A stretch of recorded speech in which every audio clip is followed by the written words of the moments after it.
Siemanko, witam Was serdecznie w kolejnym odcinku Podróży Wojownika. Dzisiaj odpowiem na parę pytań fajnych, które Was nurtowały, rzeczy, które chcieliście się dowiedzieć. Dlatego to będzie na pewno fajne, żeby posłuchać. Plus dodatkowo pokażę Wam też ciekawe miejsca. Pójdziemy właśnie do Centrum Nauki Kopernika, pójdziemy na fajnej imprezce, będziemy gdzieś jeszcze, dojedzie Dawidek i nie tylko, będzie paru znajomych, także to będzie odcinek, w którym będę odpowiadał na pytania, ale także w którym coś Wam tam pokażemy ciekawego z Warszawy, także oglądaj. Pierwsze takie ciekawe pytanko było. Widać, że mocno jesteś nastawiony na osiągnięcie sukcesu. Czy dużo planujesz? Skąd u Ciebie taki mindset? Ja zawsze miałem w życiu tak, że jak sobie coś zaplanowałem, chciałem to osiągnąć. Moim celem jest zobaczyć teraz każdy kraj na świecie, plus dodatkowo zdobyć 1 000 000 subskrypcji na YouTube. I ja wiem, że to zrobię. I wiem, że to zrobię, ponieważ sobie to założyłem. Układam wszystko pod to, żeby się to udało. W przyszłym roku, znaczy w tym roku może nie dojdzie jakoś wiele nowych krajów z listy daty, które już po prostu mam, ale w przyszłym roku mam zamiar zrobić bardzo duży projekt związany z Afryką. Będzie tam bardzo dużo nowych kierunków. Będzie ciekawa podróż i już się nie mogę doczekać, żeby Wam to pokazać. Będzie dużo podróży, którą będziemy robić dwójkę, będzie trochę, coś będę sam robił, ponieważ są takie kraje, do których po prostu ani nie interesują, albo nie chcę jej zabrać, wolę zrobić je sam. Także szykuje się fajnie, ale pamiętajcie, dopiero mamy połowę roku, także w tym roku jeszcze będzie dużo fajnych kierunków. Jesteśmy właśnie teraz nad Wisełką. Dużo fajnych miejsc tutaj jest, naprawdę. Ktoś nie zna tego miejsca, nie bywa w Warszawie, to jak będziecie w Warszawie, to na pewno bardzo warto tutaj przyjechać i to zobaczyć. Zresztą w poprzednich odcinkach tam też pokazaliśmy Wam parę fajnych miejsc i do jedzenia, i do odwiedzenia. Także bardzo fajnie. Czy można wybrać się z Tobą na jakąś wyprawę? Szczerze to nie, ale na przyszły rok też planuję tak pomału, bo po pierwsze najważniejszym projektem w przyszłym roku będzie Afryka oczywiście, ale też myślę, żeby zabrać jakieś osoby na jakąś, może nie wiem, czy zrobić jakiś nie wiem, czy mogę powiedzieć słowo konkurs, bo to musi być legalnie, także też nie mówię tego słowa, ale żeby wybrać jakąś osobę, gdzieś zabrać, plus dodatkowo, żeby wziąć jakieś też osoby sławne, które nie są na przykład podróżnikami, tak jak na przykład ostatnio rozmawiałem z Kizem, żeby gdzieś pojechać. Trochę podkręciliśmy, że do Indii, ale on od razu mówi, że raczej India nie, bo to totalnie nie dla niego. Bo jak z nim gadałem, to pierwszy się zapytał, dlaczego każdy, kto wraca z Indii, mówi, że już nigdy więcej tam nie wróci. Ja mu powiedziałem, jedź ze mną, to zobaczysz. Ale my akurat lubimy. Ale no tak, my lubimy Indię, bo Indie są naprawdę fajne, tylko ja powiem tak, Indię trzeba zrozumieć. Trochę trzeba je zrozumieć, znaczy dobra, ja nie powiem, że rozumiemy całkiem, ale na pewno już bardziej niż jak ktoś jedzie pierwszy raz i jest w szoku, co widzi. I ja tak samo uważam, że Indie nie są dla każdego, nie są na pewno dla turystów. Indie są dla podróżników, którzy potrafią bardzo dużo znieść. Ale też zależy jakie Indie, bo dla turystów mogą być te regiony tam Goa No tak, i Goa, dalej, no dobra, no to wiesz. tak. O, napijemy się lemoniady? Może weźmy jedną na pół. Tak. Dobry plan. Właśnie, jakie są do wyboru. Jedna, Jedno. ale jeszcze się zastanawiamy nad smakiem. Ty którą chcesz? No właśnie albo lemon, albo arbuz, a No to- możesz ty wybrać. Tak? No to nie No to będzie arbuz. Tak. A mogę zrobić pół na pół? Nie, może być arbuz. O, Ala, to jest do Ciebie pytanie. Czy Ala planuje podróże solo? Czy razem coś planujecie? Pozdrawiam. No planuję, jak Piotrek będzie sobie podróżował, to ja też sobie planuję coś tam. Ale ja nie mam takiego ciśnienia jak Piotrek na zobaczenie jakiejś tam ilości krajów. Na przykład teraz mam w głowie taki pomysł, że jak Piotrek gdzieś będzie podróżował, to ja bym sobie zamieszkała w Rzymie na 2 albo 3 tygodnie. Wiecie, sobie na spokojnie Rzym eksplorować. Byłam już kilka razy, bardzo lubię, więc... No, ale teraz też w Tajlandii, teraz będę też miesiąc, na pewno sobie sama popodróżuję trochę po Tajlandii. Jak będzie? Bo u mnie to wszystko jest slow. A u mnie go. Dzięki wielkie. Dzięki. Dobra, teraz 2 pytania razem. Czy Tomorrowland w tym roku? No, oczywiście, że tak. Pierwszy weekend. Ale drugie. Odwiedzając tyle krajów, odnalazłeś odpowiedź na pytanie, o co chodzi w życiu? O to, żeby być szczęśliwym. O to chodzi w życiu. Najważniejsze. A ty, ale jak myślisz? Ja też myślę, że trzeba sobie pomagać w tym szczęściu. Tak, I o to chodzi. właśnie tak. O to chodzi. I nie być głupim. I dobrym człowiekiem. No właśnie to chciałem powiedzieć. Wyjąłeś mi to. Wyjąłeś mi to z ust. Tutaj w tej części chyba nie byłem nigdy. Stare miasto. Ale mówię, że nad Wisłą w tej części.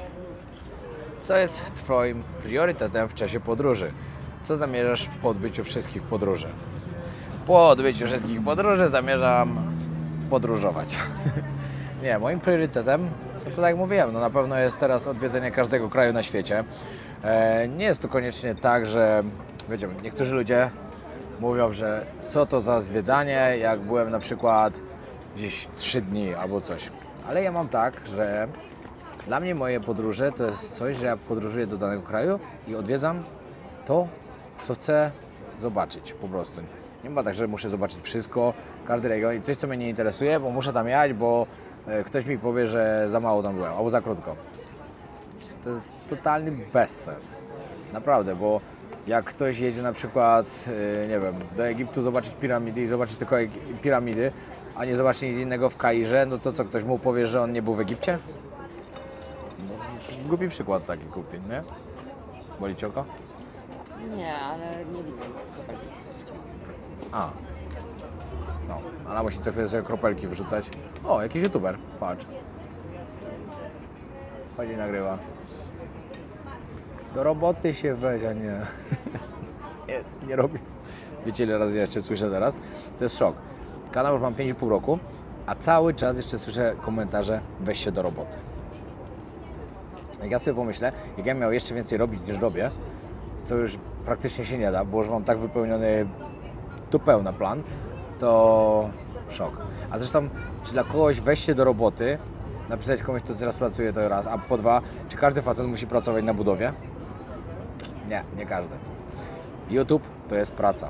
Podróżowanie to też jest praca. Oczywiście pasja, oczywiście ogromna i tak dalej, i duża część życia, ale to też praca. Wszystko, na czym się zarabia pieniądze, to jest praca. Nie każdy musi pracować na budowie. Tak to Albo robią. w ogóle fizycznie. Albo w ogóle fizycznie, no. No to taki przykład, bo ogólnie o fizyczną pracę, bo jak facet nie pracuje fizycznie, to nie pracuje. A co z ludźmi, którzy pracują w biurach, w sklepach, są lekarzami, cokolwiek.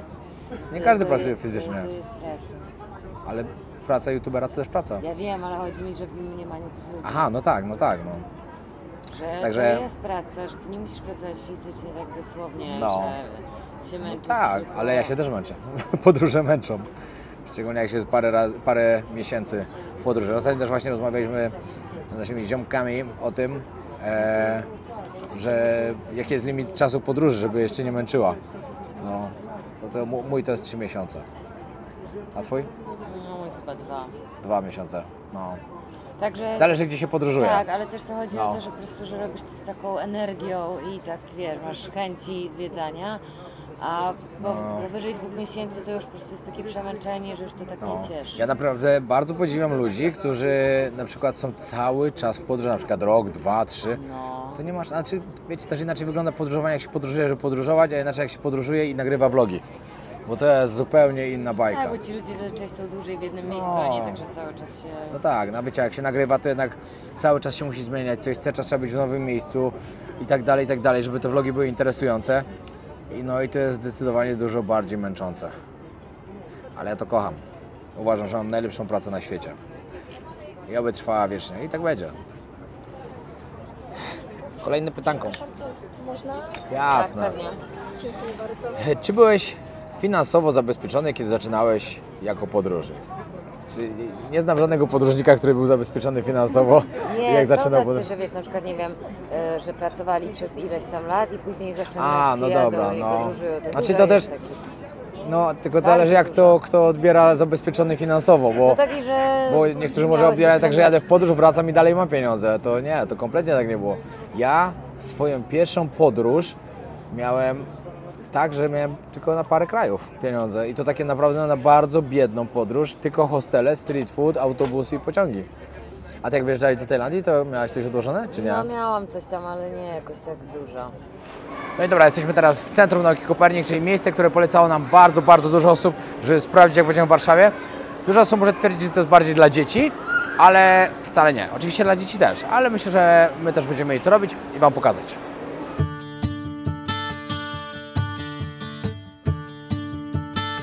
Wow, to jest mocne.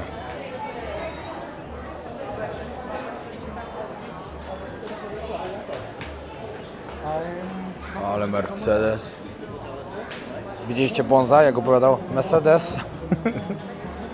Hej Mercedes. Tak? Włącz na... A właśnie, za szybko. A chcesz się dowiedzieć, jaka jest pogoda... No dobra, dziękuję. Właśnie, tu jaki robot jest, ale czad. Ale to jest przerażające. Jestem robotem o imieniu Ameka, stworzonym do prowadzenia ciekawych rozmów i udzielania informacji na różnorodne tematy. Czy masz jakieś pytania lub chciałbyś porozmawiać? Chętnie pomogę. Ale powiem Wam, że jestem w szoku. Naprawdę, to mnie rozwaliło mnie to. Przed chwilą zadałem pytanie, czy Polska zdobędzie kiedyś mistrza świata w piłce nożnej. Bardzo dyplomatyczna odpowiedź. Bezpieczeństwa i zgodności z wartościami Ale ludzkimi podczas szok. tworzenia systemów sztucznej inteligencji. Właściwe zarządzanie postępem technologicznym może Nigdy pomóc w życiu nie uniknąć widziałem takiego ewentualnych robota. negatywnych skutków dla ludzkości. Czy masz jeszcze jakieś pytania lub obawy dotyczące tego tematu? Chętnie rozwiniemy tę dyskusję. Właśnie, to też jest niesamowite. Okazuje się, że do 2100 roku populacja to będzie 10 miliardów ludzi. I tutaj jest pokazane. Ciekawe, ile w tym prawdy. Jest pokazane niby, ile cały czas ludzi przybywa.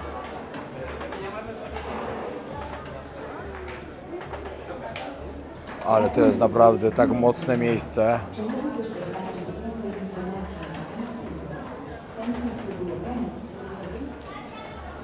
Ciekawe, co tu się robi. A, wzrost populacji.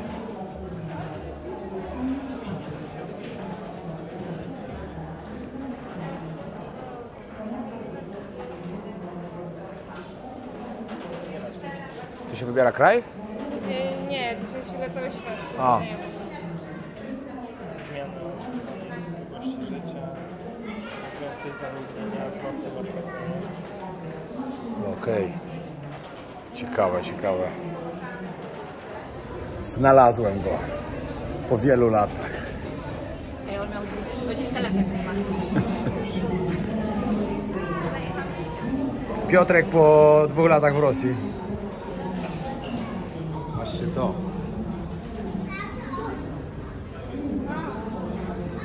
Za szybko robisz może. Dlaczego ja? O. Tego chłopca jakoś Nie wychodziło. mu działało, nie działało. Bokiem może bardziej. Tak jak on trzyma. O. Nie, patrzcie, to i nic się nie dzieje. A daj ja spróbuję. O, teraz. Też nie. Jestem zachwycony tym miejscem, totalnie. Ala, zawsze chciałaś mieć pieska. Może być taki? Nie. Przynajmniej nie będzie syfił w domu. Tak, byście go sobie położyli jakby... Tak, o, można pokierować. Ej, gdzie idziesz? Napić się. Na siebie. Ty, parę. Ale go reaguje, co? Obchodzi się elegancko. Ale to jest przerażające. Cyk na górę. A gdzie jest Właśnie chciałam coś gdzieś dupa, przód, a gdzie gdzie jest jest tył. ten... Nie no, tak są napisane, że to jest przód. Patrzcie, tu jest drukarka 3D. Co elegancko drukuje zęby akurat. Cyk. A tutaj są części ciała wydrukowane. Żuchwa, nos, Ciekawe, czy ktoś sobie... ucho. Tego wydrukował? No. Nie wiem. Dodrukował. Może być. Kolejnym pytaniem było, kiedy odwiedzę USA po raz kolejny. No to na pewno w tym roku, bo akurat będziemy z Alaski mieć statek z Alaski do Kanady. no to jest 100% pewne, ale taką dłuższą podróż po Stanach Zjednoczonych mamy zamiar odbyć w przyszłym roku, dokładnie wyjechać pod Tomorrowland, czyli koniec lipca i zostać w Stanach około 3 miesięcy, może nawet do końca roku, znaczy wiadomo, 3 miesiące możemy być, trzeba wyjechać, już można wrócić znowu, tak to jest na wizie, ale chcemy kupić nie kupić kampera, chcemy kupić busa, przerobić go na takiego jakby kampera, żeby dało się w nim gotować, spać, po prostu nim dobrze podróżować, żeby nie wydawać zbędnie pieniędzy na nocleg, bo jak wiadomo Stany Zjednoczone są bardzo drogie, szczególnie jak się przyjeżdża jako podróżnik z Polski, a bardziej z Tajlandii mogę powiedzieć, ponieważ jestem przyzwyczajony do tajskich cen, czyli w Stanach jest turbo drogo. No i chcemy sobie tak popodróżować, chcemy przejechać całe Stany i zrobić dla Was niesamowitą serię. Ale to przyszły rok. Dlatego Wam mówiłem, że przyszły rok będzie niesamowity w podróży, ponieważ będzie bardzo dużo Afryki w pierwszej połowie roku, a w drugiej połowie roku będzie bardzo dużo Stanów Zjednoczonych. Także to będzie naprawdę coś niesamowitego. No i oprócz tego też wiadomo, może będzie druga seria programu, który będzie. Także też nie wiadomo. Także to są takie plany na razie wstępne, a co z tego wyjdzie? Wszystko okaże się dopiero w przyszłym roku. Ale miejmy nadzieję, że większość z tego się uda. Ta maszyna się zepsuła. Zaraz sprawdzimy, czy... Tutaj było, że w skali 1 do 5 ocenia Waszą... Nie, ale ma symetryczną. Tak, Ala, no zaraz zobaczymy. No. Chwila prawdy, Ala. Jak będzie mniej niż 5, zrywamy. 3 na 5. No. Jest źle, ale... Zawsze lepiej niż ja, bo ja miałem 1 na 5. Ciekawe, ja też chcę. No idź. Nie, no Dawid chyba na tym wyższym się stanie.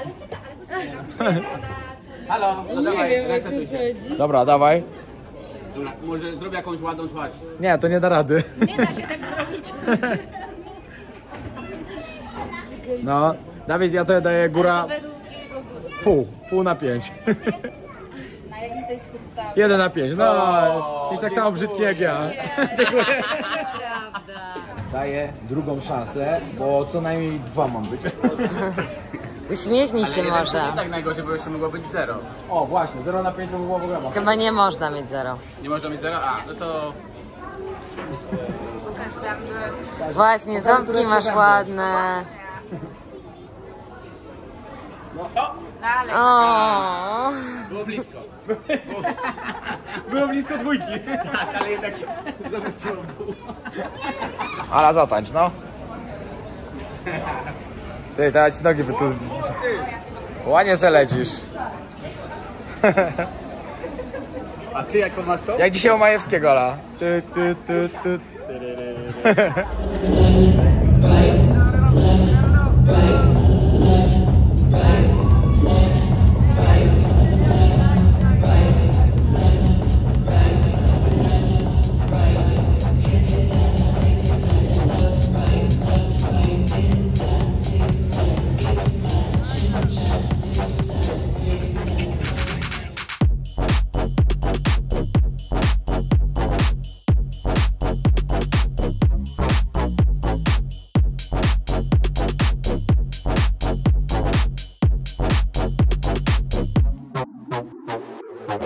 Nagrywają właśnie ze Strong ekipą, także we wtorek, czyli wtedy co będzie opublikowany ten odcinek. O której godzinie wrzucacie?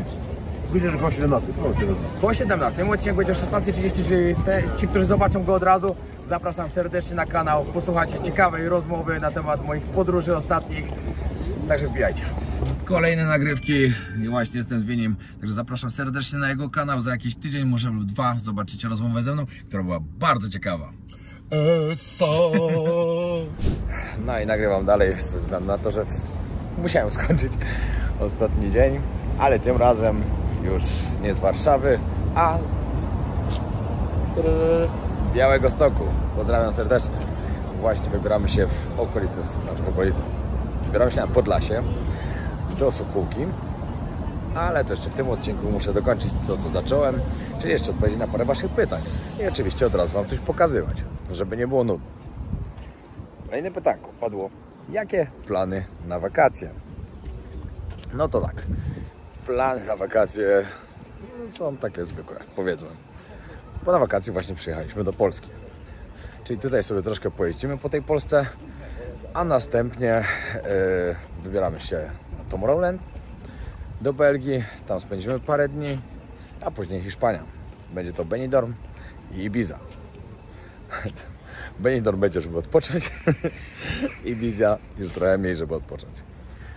Jedziemy tam też w parę osób, także będzie ciekawie. Nawet bardzo, na pewno. No samo to, że jedzie Dawid, to już będzie ciekawie. Z Dawidem nigdy się nie nudzę, tak powiem. No, znaczy nie tylko Dawid, oczywiście. Jedzie też mój brat, jedzie Ala, jedzie Monia, jeszcze tam ktoś jedzie. No będzie nas parę osób. Później jeszcze jedziemy do Francji. Tylko we Francji będziemy praktycznie jeden dzień w Paryżu i później będziemy na Lazurowym Wybrzeżu. Jedziemy w okolice Saint-Tropez, ponieważ jest tam festiwal Zamna. Jak ktoś się interesuje festiwalami, to wie, że Zamna to jest świetny festiwal, gdzie są to takie świetne hologramy, się tak wyświetlają. No, a później 4 sierpnia wracamy już do Tajlandii, 3 wylatujemy z Francji, 4 wracamy i następnie zaczynamy obóz Nag Muay Camp 11. Jest jeszcze możliwość zapisania się last minute, także jeśli ktoś chce, zapraszamy serdecznie. Mamy jeszcze parę miejsc, także wpadajcie, na pewno będzie fajnie. Na naszych obozach zawsze jest ciekawie, raczej nikt nie narzeka nigdy, ludzie są zadowoleni, ponieważ za bardzo dobre pieniądze organizujemy coś bardzo świetnego, treningi, dobra zabawa, zwiedzanie, także będzie spoko. Później, jeśli ktoś chce przyjechać w kolejnym roku, to mamy w styczniu już 2 zaplanowane, w lutym 1 zaplanowany i prawdopodobnie kolejny w kwietniu. I to będzie tylko tyle na początek roku. Czy planuję odwiedzić Irlandię? No nie. A może tak, ale nie na razie. Ja w Irlandii kiedyś mieszkałem rok. W 2011 wyjechałem za granicę, mieszkałem rok w tym kraju, trochę go pozwiedzałem. No, się spotkałem akurat, widzę. No, śmieszne. Zjarany dobrze. No, w Irlandii, tak jak mówiłem, no, mieszkałem, podróżowałem po tej Irlandii też. Także dużo też tam zobaczyłem. Mieszkałem akurat w Dublinie przez 10 miesięcy. No, ale w tych wszystkich ważnych miejscach tam byłem. Także, nie wiem, na razie nie wybieram. Zresztą dla mnie to 10 miesięcy w Irlandii to trochę depresyjny czas. Także jestem troszkę taki obrażony na Irlandię, tak powiem. Ale wszystkie te regiony tam widziałem. Także wystarczy. Chyba że Ala kiedyś będzie chciała pojechać. Mam tam znajomych oczywiście. Cześć. Także pewnie tam kiedyś pojadę jeszcze, ale nie w najbliższym czasie. Kolejnym pytaniem było to, dlaczego poszedłem do telewizji? I wiecie co? Dzisiaj byłem na wywiadzie u Winiego i poruszyliśmy ten temat, bo on był sam zaskoczony tym, dlaczego jest tak dużo takich niefajnych komentarzy pod tym filmem, który opublikowałem, w którym pokazywałem właśnie, że będzie program. Wiele osób, wydaje mi się, że trochę źle to odebrało ze względu na to, że dałem tytuł, że dostałem pracę w Polsacie. Trochę to źle zrobiłem, mój błąd, przyznaję szczerze. Miało być tak, że po prostu dostałem swój program w telewizji i może ludzie lepiej to wtedy odebrali. Bo wiele osób się zastanawiało, czy już całkowicie rezygnuję z YouTube, czy będę tylko teraz miał swój program i tak dalej. Ale program to jest totalny dodatek. Ja wiem, że mówiłem już w jednym odcinku o tym, ale nie każdy ogląda każdy odcinek, także chciałbym w tym odcinku też powiedzieć, bo może ta osoba, która tego nie widziała, akurat to zobaczy. I no, to było dziwne. Dziwne, bo śmieszne jest to, że ludzie od razu mieszają takie coś, że ktoś dostaje program w telewizji oraz z polityką, że już od razu nie wiadomo, co się będzie działo. To jest program totalnie mojego autorstwa, który ja zaproponowałem w Polsacie, żeby go zrobić. To jest w ogóle, prawdopodobnie to będzie tak, że, jak oglądacie ten film, to już powinienem wiedzieć, ale będzie tak, że będzie albo 6, albo 12 odcinków, które ukażą się na jesień i po prostu to jest coś świetnego dla mnie. To jest coś, gdzie ja będę mógł zdobyć kolejnych odbiorców. I moim zdaniem to jest bardzo duży plus, a nie minus, to, że po prostu zobaczą mnie jeszcze inni ludzie niż widzieli mnie do tej pory, chociaż powiem wam, że teraz jestem w Polsce, to jest, no nie da się nigdzie przejść ulicą i nie, żebym się chwalił tym absolutnie, ale już ta rozpoznawalność jest bardzo, bardzo duża, i wtedy po tej telewizji to już nie wiem. No, ostatnio jak byłem na imprezie właśnie, tam co pokazywaliśmy fragment, no to co chwilę ktoś podchodził i było też jedno takie pytanko, czy nie przeszkadza mi to, jak ludzie do mnie podchodzą na ulicy, żeby sobie zrobić zdjęcie. No nigdy mi to nie przeszkadzało i nie sądzę, żeby mi to przeszkadzało, bo to jest bardzo fajne i to jest pozytywne, jak wiesz, ile ludzi ogląda ten kanał i jak duża jest już ta popularność, wiecie, jak was ludzie rozpoznają i jeśli się coś robi takiego, jeśli się jest osobą w internecie i chce się dojść bardzo wysoko, no to jest po prostu coś, co jest normalną rzeczą. I jeśli ktoś na przykład działa w internecie, a nie lubi takiego czegoś, no to działa w złym miejscu. Nie powinien takiego czegoś robić, bo jeśli nie chce być rozpoznawalny, albo nie chce, wiecie, zdjęcia sobie z kimś zrobić, albo zamienić słowa. To jest dla mnie bardzo dziwne, jak ktoś do tego tak podchodzi.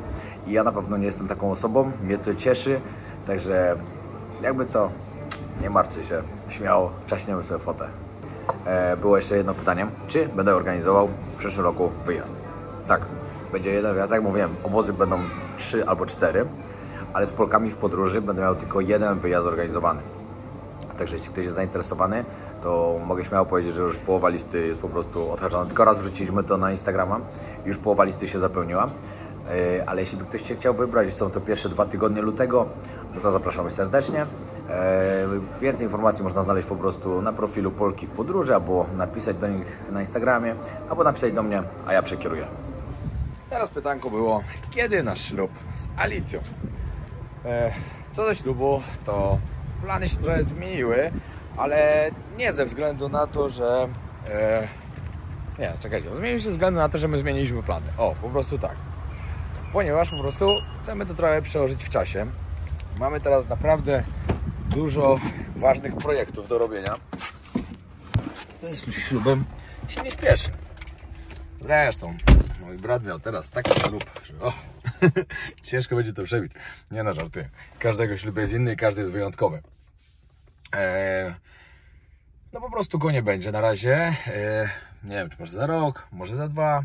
Naprawdę nigdzie nam się nie śpieszy z tym. Wiecie, my jesteśmy 3 lata ze sobą razem. Jest nam naprawdę dobrze. Ślub nic nie zmieni, no. Czy on będzie, nie wiem, za rok, 2 czy 3? Nie ma różnicy. Nie ma żadnej różnicy. Także spokojnie. I wiem, że jeszcze dostałem pytanie, że planowaliśmy, że po prostu pieniądze, które będą zarobione z e-booka o Antarktydzie przekażemy na ten ślub. No i tak, przekażemy. Tylko po prostu nie teraz. A zresztą ich się bardzo mało też sprzedało. Jakoś, wiecie, to nie było jakieś szaleństwo ze sprzedażą. Zresztą to był taki e-book po prostu, który Ala bardzo chciała napisać, żeby on był, bo ona chciała przekazać całą tą naszą historię, która tam się odbyła na Antarktydzie i tak dalej, żeby ludzie mogli się bardziej wczuć w to, co się tam działo, i po prostu napisała to niesamowicie. No ale tak, no wiecie, no nie było jakiegoś szaleństwa z tym ze sprzedażą. To nie jest tak jak e-book z Tajlandii, no bo e-book z Tajlandii to nie jest zwykła opowieść, tylko to jest wiadomo, że tam są różne tipy podróżnicze po Tajlandii, różne miejsca opisujemy, restauracje i tak dalej. No to jest coś takiego, co po prostu jak ktoś jedzie do Tajlandii, ma tego e-booka, to znajdzie wszystkie informacje, które potrzebuje na temat podróży do Tajlandii. No a tutaj to było po prostu opowieść. No i wiecie, no było jak było. A polecam oczywiście obydwa te e-booki, także polecam serdecznie, możecie znaleźć na stronie notolecę.com. Pamiętajcie, notolecę.com, nie .pl. Strona .pl nie działa, ktoś nam ją niestety zhakował, ale ta druga już działa, jest zabezpieczona i nikt już jej nie zhakuje. A zresztą ten, kto to zrobił, to karma wraca, pamiętaj. Dobra, to było na tyle w tym odcinku. Spokojny czas na Podlasiu. Trochę trzeba odpocząć, bo jutro wyjeżdżamy na Białoruś. Także zapraszam serdecznie na kolejne odcinki z Białorusi. Pozdrawiam. Aha, i najważniejsze, bo zostało jeszcze tylko ponad 2000 subskrypcji do 500 000. Także zostaw tego suba.